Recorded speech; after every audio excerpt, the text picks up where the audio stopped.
Oi, gente, estamos aqui com Eduardo Fagani. Eu não sei se estou acertando a pronúncia, depois você me corrige, mas ele é doutor.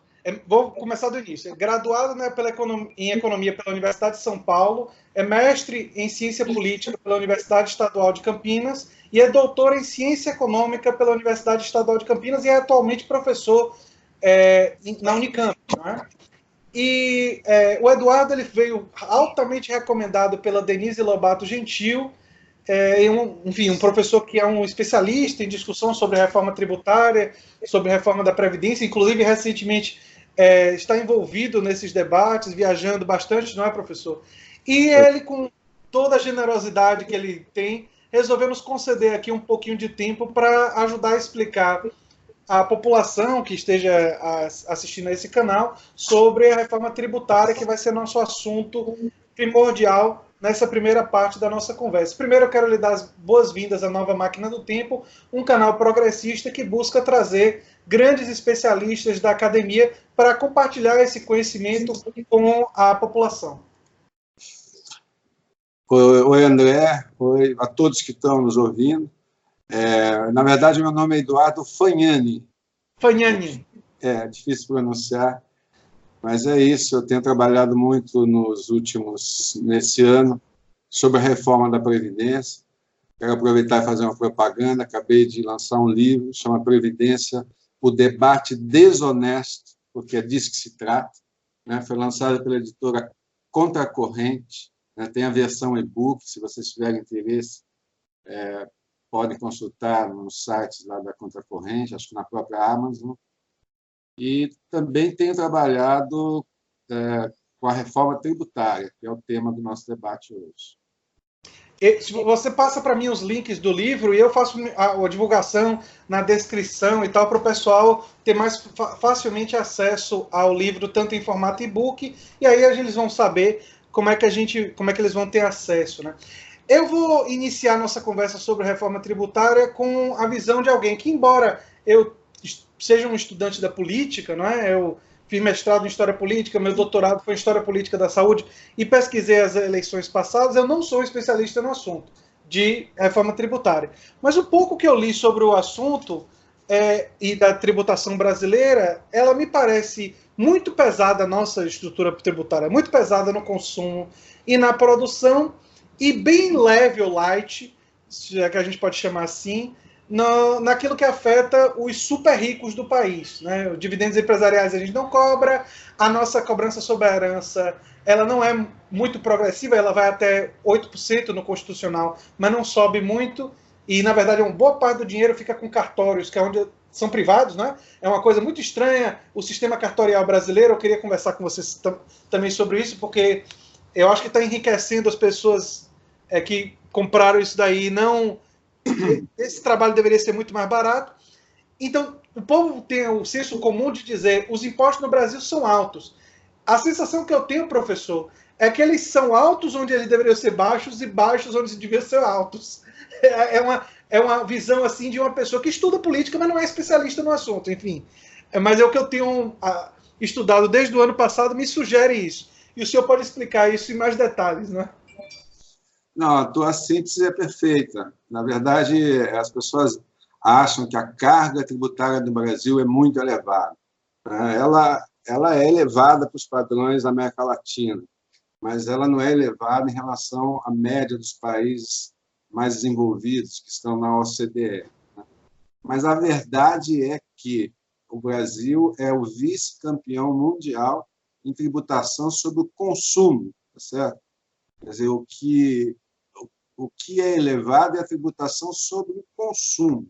É isso que as pessoas sentem. Falam, poxa vida, eu vou comprar a gasolina, tá certo? Tem 30%, 40% de imposto, tá certo? O quilo do arroz, do feijão, tem 30%, 40% de imposto, tá certo?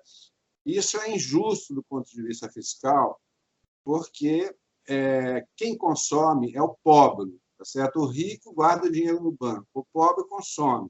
Né? Então, se você pegar, sei lá, uma taxa de imposto em cima de um saco de um quilo de arroz, por exemplo, aquilo proporcionalmente em relação ao salário de quem ganha R$ 500, é muito mais alto do que quem ganha R$ 10.000. Então, por isso que a gente diz que é um sistema tributário regressivo, né? O que acontece no Brasil é isso: 50% dos impostos no Brasil vem do consumo, enquanto a média da OCDE é 32%.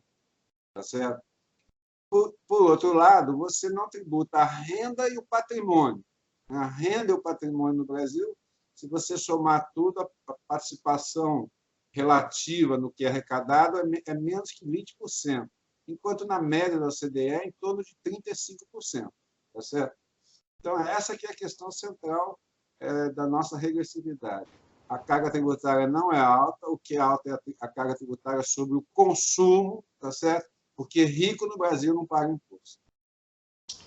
Com certeza, eu concordo inteiramente com o que você falou, combate com o que eu tenho lido desde o ano passado, inclusive os padrões de tributação que nós temos sobre o consumo, como você disse, é completamente ponto fora da curva, e diminuir a tributação sobre o consumo iria ampliar a atividade comercial, porque, até onde eu sei, se você tributa menos sobre o consumo e os produtos se tornam mais baratos, as pessoas que têm menos vão poder comprar mais, você vai ter um aquecimento meio que natural da economia. Em contraposição, nós poderíamos ter imposto sobre dividendos empresariais. O Brasil é um dos poucos países do mundo que não tem imposto sobre dividendos empresariais. E a gente também é uma situação estranha. A gente não taxa certas coisas adequadamente. Eu queria perguntar para você como é a taxação do Brasil em termos de lucro de banco. Quanto é o percentual disso? E a gente tem uma taxa sobre lucros bancários e operações financeiras adequado, não adequado? O que é fundamental, na verdade, é o seguinte, quer dizer, é o que você falou, né? Quer dizer, a alíquota máxima, vamos falar aqui do imposto de renda pessoa física, certo?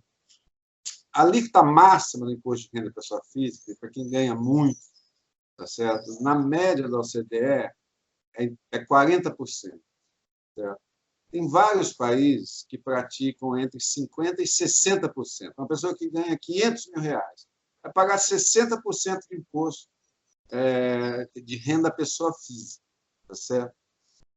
Como é que é no Brasil? A alíquota máxima é 27,5%. Tá certo? Não sei se você sabe, André, você estuda ciência política, história. Na ditadura militar, a alíquota máxima do imposto de renda no Brasil era de 45%. Certo? Só para você ter uma ideia. As pessoas adoram os Estados Unidos. Falam, os Estados Unidos é uma maravilha. A taxação sobre o consumo nos Estados Unidos é cerca de 18%. É baixíssimo, no consumo. É baixíssimo. Mas sobre a renda é 40%, 45%. Tá certo? Sobre a herança chega a 43%, né? Sobre a herança, progressivamente, chega a 43%. Pois é, esse é outro ponto que eu queria falar, mas vamos voltar para o imposto de renda. Então, você tem uma alíquota máxima do imposto de renda muito baixa, tá certo? E aí você tem uma outra coisa que é extraordinária. Extraordinária porque extraordinária quanto algo assustador, tá certo? Porque a distribuição de lucros e dividendos, tá certo? Ela é isenta de tributação no Brasil. Então, você pega, por exemplo, uma família que é dona de um banco, tá certo? Tem 51% do banco, tá certo? Então, ela é sócia daquele banco. O banco dá lucro, você distribui o lucro e o dividendo para as pessoas físicas que são donas daquele banco. Então, você tem, por exemplo, um banco aqui no Brasil, tem 5 famílias que têm mais de 50% daquele banco. Então, o banco dá um lucro de 10, 20 bilhões por ano, tá certo? Então, você vai distribuir uma parcela desse lucro para 5 ou 6 famílias, tá certo? Só que elas recebem isso quanto pessoa física, sem nenhuma tributação. Sem nenhuma tributação. Então, o que os estudos recentes da Receita mostram é o seguinte: uma pessoa que ganha R$ 360.000 por mês no Brasil, ele tem 75% da sua renda isenta de tributação. Enquanto uma pessoa que ganha R$ 8.000 é taxado na fonte em 27,5%, a alíquota efetiva, que a gente chama, a alíquota que de fato é cobrado de quem ganha R$ 400.000 por mês, tá certo? É em torno de 3%, 4%. Quer dizer, esse é o grande escândalo da questão do Brasil, falando em termos de imposto de renda de pessoa física. Mas tem também essa outra questão que você colocou. A gente também não paga, você também não taxa de patrimônio, tá certo? Como herança que você mencionou. Certo? Você vende um imóvel na França, 60% daquela venda é imposto. Nos Estados Unidos é 45%. Tá certo? Aqui, praticamente, você não paga imposto sobre herança, você não paga imposto sobre a propriedade. Eu vou dar o exemplo para mim que é o que mais escancara, tá certo? Essa regressividade da tributação brasileira é um imposto chamado Imposto Territorial Rural, é o ITR. Certo? Então, no Brasil, você tem um país agrícola, continental, o agronegócio responde por mais de 50% das exportações, tem uma participação do PIB de cerca de 25%. Tá certo? Sabe qual que é a arrecadação do ITR no total da arrecadação federal? Essa informação não sei. 0,01%. Você está entendendo? Então, é um escândalo isso. É um escândalo. Então, essa é a questão. Quer dizer, nós não taxamos renda, nós taxamos patrimônio. Né? E, por outro lado, taxamos o quê? Consumo. Então, quando tem esse impostômetro, essa tal desse impostômetro aí, e as pessoas ficam horrorizadas porque pagam muito imposto, elas têm que entender que elas pagam muito imposto sobre os produtos que elas compram, porque as pessoas que realmente ganham, que têm dinheiro, que têm renda, que têm patrimônio, não pagam imposto. Essa é a questão central que as pessoas têm que entender. Proporcionalmente, eles vivem como se vivessem numa espécie de paraíso fiscal. Os super ricos brasileiros têm uma proteção do Estado brasileiro que não tem quase em qualquer outro lugar do mundo.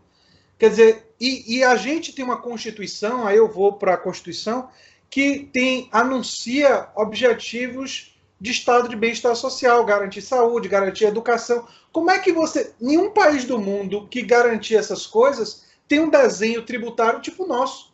Os países que garantem isso têm um desenho tributário que tributa mais na renda, no patrimônio, nos lucros, nos dividendos de quem ganha muito. E não cobra nos que ganham pouco, até para estimular a atividade econômica. No Brasil, eu estava conversando com um amigo meu que é pequeno empreendedor, e até para o pequeno empreendedor, que é o discurso liberal, vamos facilitar, até para o pequeno empreendedor, a nossa forma de tributação é meio equivocada, porque ela favorece os grandes compradores dos fornecedores, e o pequeno empreendedor, quando ele vai para o fornecedor, ele não consegue comprar no mesmo nível e ele paga proporcionalmente taxas de impostos mais altas. Então acaba sendo uma coisa muito doida isso, porque as pessoas que teoricamente dizem não, temos que lutar para empreendedorismo e não sei o que, estão defendendo um sistema tributário que machuca o pequeno e médio empreendedor e que favorece as grandes corporações empresariais do país, que tendem, inclusive, a se automatizar com o processo de automatização e reduzir a quantidade de gente que eles empregam. Quer dizer, é uma coisa de uma insustentabilidade enorme. Desculpa eu estar rindo, é um horror, mas enfim. Você coloca duas questões. Eu vou começar pela primeira. A primeira é a relação entre tributação progressiva e estado de bem-estar social. Né? Quando você pega os países capitalistas centrais, que são relativamente menos desiguais, tá certo? A despeito da especificidade histórica de cada um deles, você vai ver que eles têm duas coisas que atuam de uma sinergia muito grande. Eles têm um sistema tributário progressivo, tá certo? Você taxa o rico, renda e patrimônio, tá certo? E você tem um estado de bem-estar social. Como é que o estado de bem-estar... O que é a ideia do estado de bem-estar social? A ideia da seguridade social. É um pacto social. Você pega os países nórdicos, por exemplo, é um pacto social em que a sociedade diz assim, todo mundo aqui nesse país tem direito ao mínimo de saúde, de educação, etc., etc. Mesmo aquelas pessoas que não têm renda para pagar, tá certo? Então, quem que paga a parte daqueles que não podem pagar? É a tributação progressiva. Você taxa do rico tá certo? E transfere a renda para quê? Para você ter a educação gratuita em todos os níveis de ensino, tá certo? Para ter uma saúde pública que é de graça e que é universal para todo mundo, etc, etc. Então, é essa sinergia entre a tributação e o estado de bem-estar social. Tá certo? O que é o Brasil? O Brasil, há 100 anos, o Brasil é uma fazenda agrária, tá certo? 90% das pessoas morando no campo, né? 90% da população analfabeta, vivendo sob os resquícios da escravidão, tá certo? E quando você tem a Constituição de 88, ela é, na verdade, a primeira vez na história que você vai ter, porque nos resquícios da escravidão você não tinha sequer direitos civis, tá certo? Porque o dono da fazenda podia matar o escravo, tá certo? Você não tinha direito civil, não tinha direito político, não tinha direito social, tá certo? E a Constituição de 88 é a primeira vez na história que, pelo menos no plano da lei, você tem direito civil, direito político e direito social. Tá certo? A cidadania social de 88 que eles estão acabando agora. Tá certo? Estão acabando agora com várias reformas, incluindo a reforma da Previdência. Certo? Então, o que os constituintes de 88 fizeram foi se inspirar nesse sistema da experiência da Europa do pós-guerra. Tá certo? Só que não se conseguiu fazer aqui no Brasil uma reforma tributária progressiva naquele momento. Tá certo? Então, nós construímos um estado de bem-estar social, mas não tivemos o outro pilar, que é da questão tributária. E mais grave ainda, tá certo?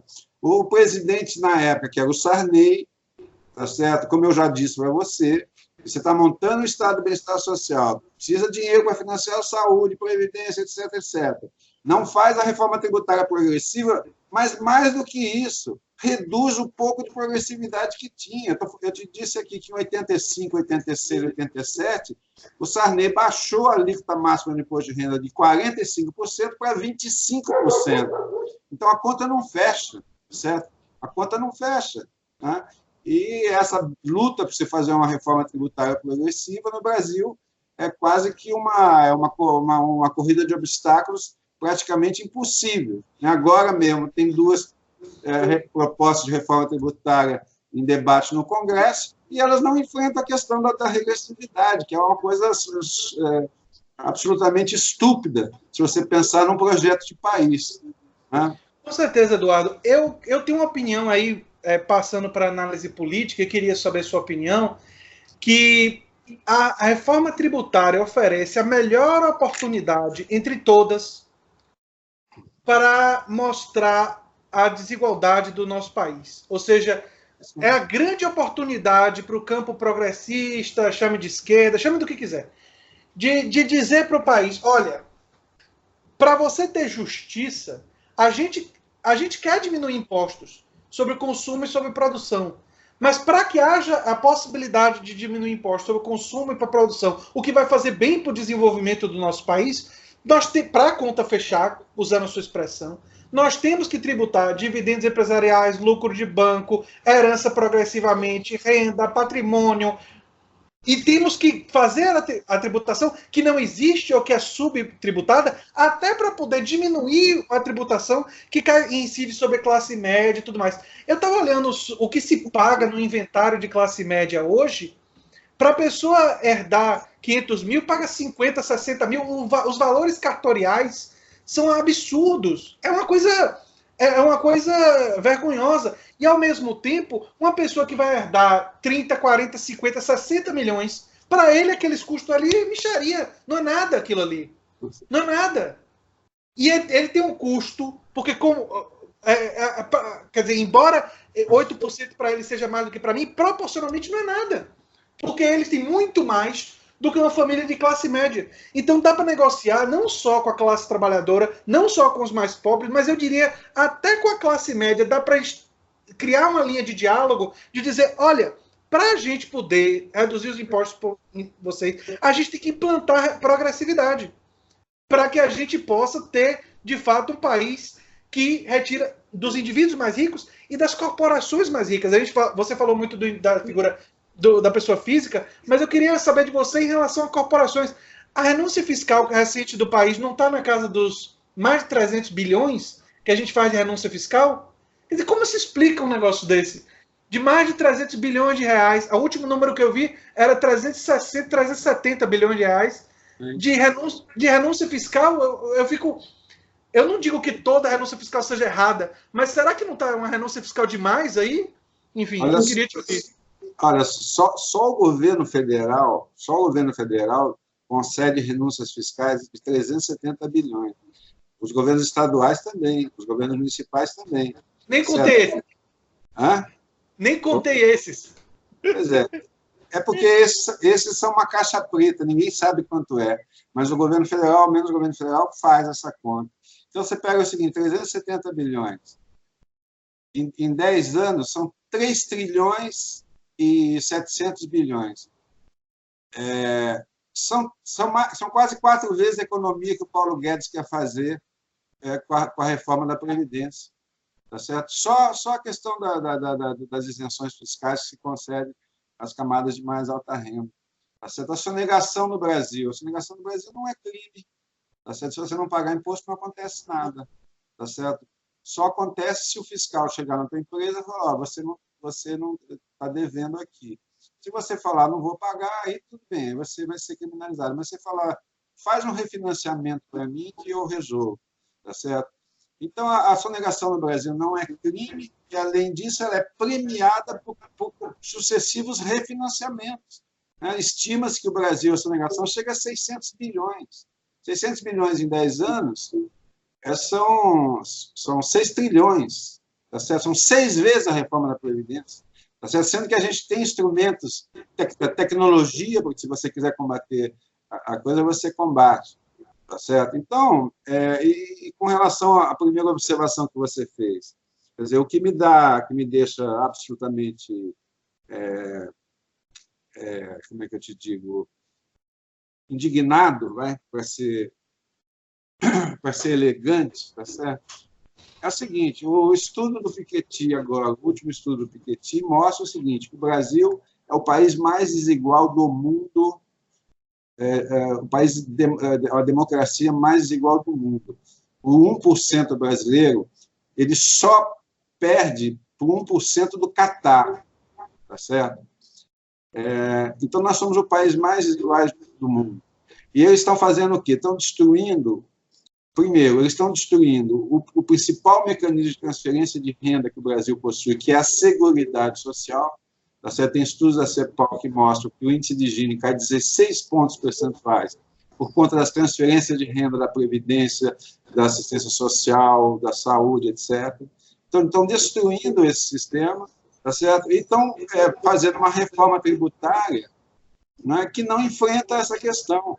Né? Pelo contrário, provavelmente vai aumentar a tributação sobre o consumo, porque eles querem também desonerar as empresas, querem desonerar a pessoa física, querem desonerar a folha de salário. Isso vai ter que ser compensado de alguma coisa. Como? Aumentando a tributação sobre o consumo. Tá certo? Então, esse é o ponto. E a questão da desigualdade, como você mesmo mencionou, tá certo? Hoje em dia, até o Banco Mundial, até o FMI, a Christine Lagarde tem escrito muito sobre isso, a diretora executiva do Fundo Monetário Internacional, dizendo o seguinte, quer dizer, a desigualdade é ruim para o capitalismo, porque se não vai ter consumidor, tá certo? Essa que é a questão, eles mesmos estão dizendo isso. Quer dizer, então, é isso que a gente tem aqui no Brasil. Eu queria aproveitar, né, fazer uma propaganda aqui para você. Fique à vontade. Que é esse estudo aqui, não sei se está aparecendo aí.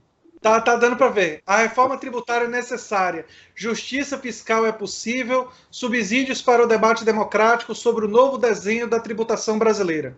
Pois é, eu queria falar sobre esse trabalho. Isso aqui está disponível em versão digital. É um estudo feito por mais de 40 especialistas. E a gente teve apoio dos auditores fiscais federais pela Anfip, estaduais pela FENAFISCO, e a gente mostra o seguinte: depois de fazer um diagnóstico, acho que é o maior diagnóstico que já foi feito sobre a tributação no Brasil, é um livro de 804 páginas, a gente faz proposta. A gente mostra o seguinte, tecnicamente, é possível você aumentar a tributação sobre a renda e o patrimônio em torno de 350 bilhões de reais por ano, tá certo? E reduzir a tributação sobre o consumo e a folha em 350 bilhões por ano, caso você queira manter a carga tributária inalterada. Tecnicamente, isso é possível, tá claro? Uma das medidas que a gente propõe, que tem a ver com o que você falou, que é a questão da desoneração da classe média, tá? É o seguinte, acabar com a não tributação de lucros e dividendos, tá certo? Mas você tem uma nova tabela progressiva do imposto de renda, onde você desonera quem ganha até 4 salários mínimos, são quase 45% dos declarantes.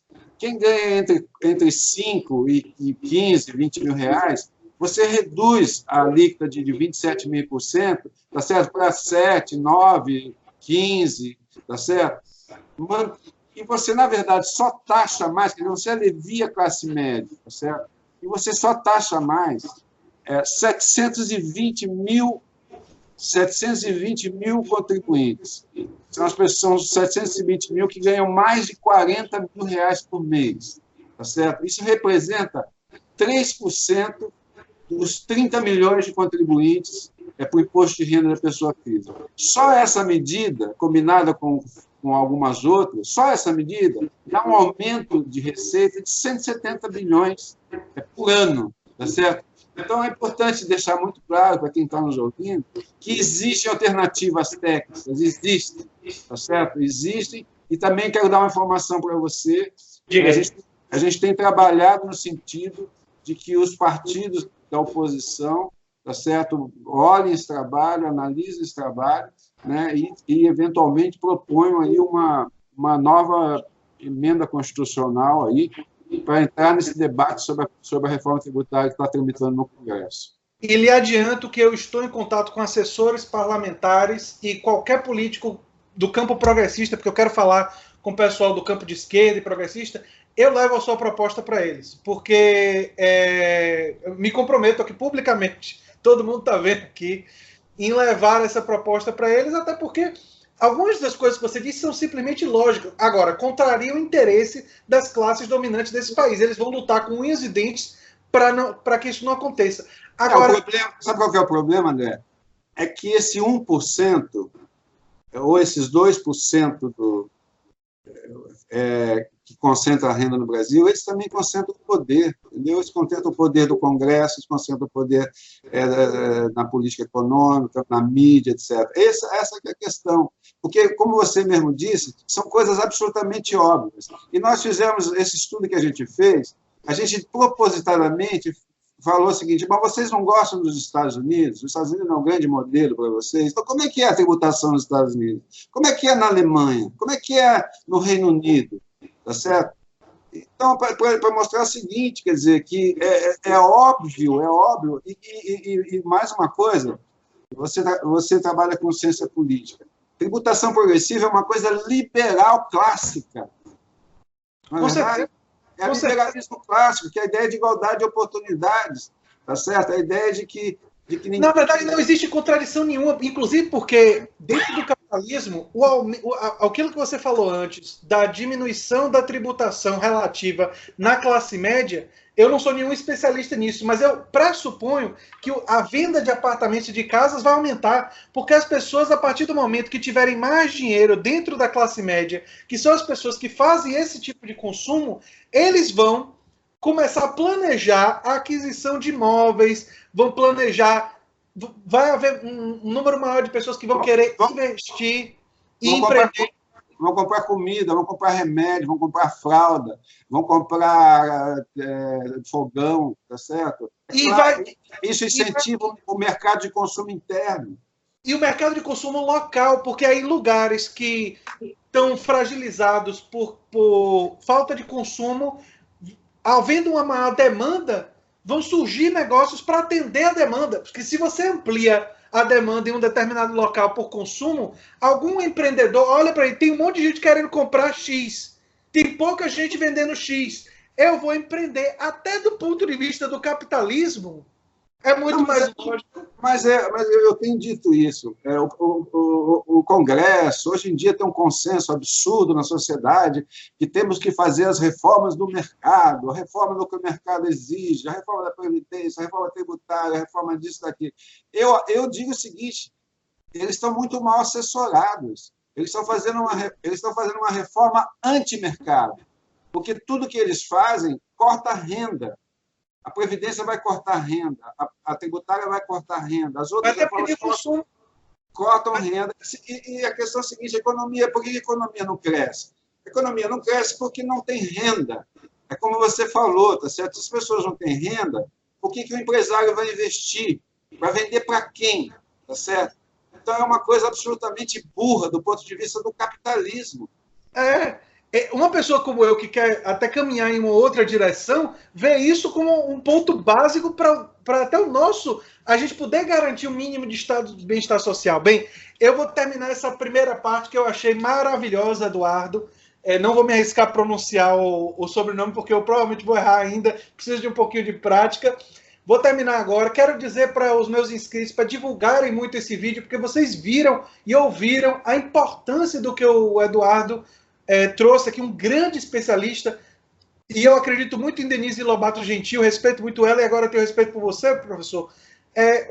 E você trouxe um consenso de diversos especialistas, e são coisas que nós temos a grande oportunidade de explicar para o público e ganhar o povo nessa luta. Pegar o povo e dizer, olha, gente, quem é que está contra uma reforma progressiva?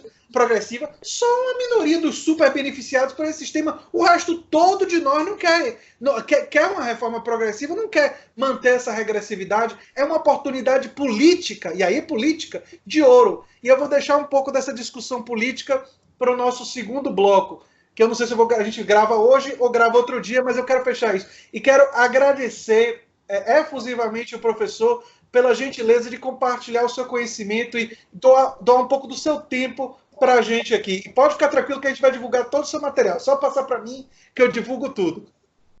Tá bom. Todo esse material aí está disponível em links eletrônicos, acessível para todo mundo. Eu passo para você e você transmite para a galera. Muito obrigado, André. Muito obrigado a todos pela atenção.